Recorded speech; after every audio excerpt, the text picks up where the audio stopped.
CM Revanth రెడ్డికి కేంద్ర మంత్రి కిషన్ రెడ్డి లేఖ రాశారు. హైడ్రా దూకుడు పేదలపై కాకుండా కూల్చివేతలకు ముందే బాధలతో చర్చించాలని కోరారు. ఇతర భాగస్వామ్య పక్షాలను పరిగణలోకి తీసుకోమన్నారు. 30 ఏళ్ల క్రితం నిర్మించుకున్న ఇల్లు అక్రమమని సర్కార్ కూల్చేస్తే వారి బాధ ఎవరికి చెప్పుకోవాలన్నారు. అక్రమంగా భూములు అమ్మిన వారిని బాధ్యులను చేయాలని, వారిపై చర్యలు తీసుకోవాలని లేఖలో పేర్కొన్నారు.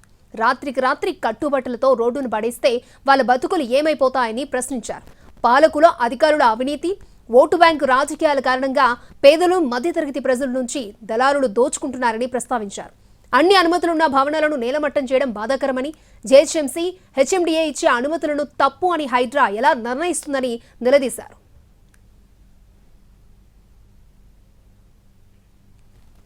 మూసీ పరివాహక ప్రాంతాల్లో నివాసముంటున్న వేలాది మంది జీవనోపాధి ఇక్కడే ఉంటుంది.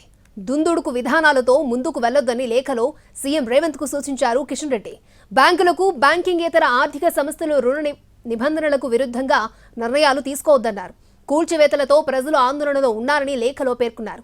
ప్రభుత్వ అధికారుల వ్యవహార శైలితో గందరగోళానికి గురవుతున్నారని, అధికారులు లాంటి ప్రకటనలు జారీ చేయకుండా ఆదేశాలివ్వాలని కోరారు. మీరు తీసుకునే నిర్ణయం అందరికీ న్యాయం జరిగేలా ఉండాలని రేవంత్ కు సూచించారు. ప్రభుత్వం నుంచి ఎలాంటి సహాయం అందని పక్షంలో అవకాశం ఉన్న చోట పేదలకు తమ కష్టాన్ని దారబోసి ఇళ్లను నిర్మించుకున్నారన్నారు కిషన్ రెడ్డి.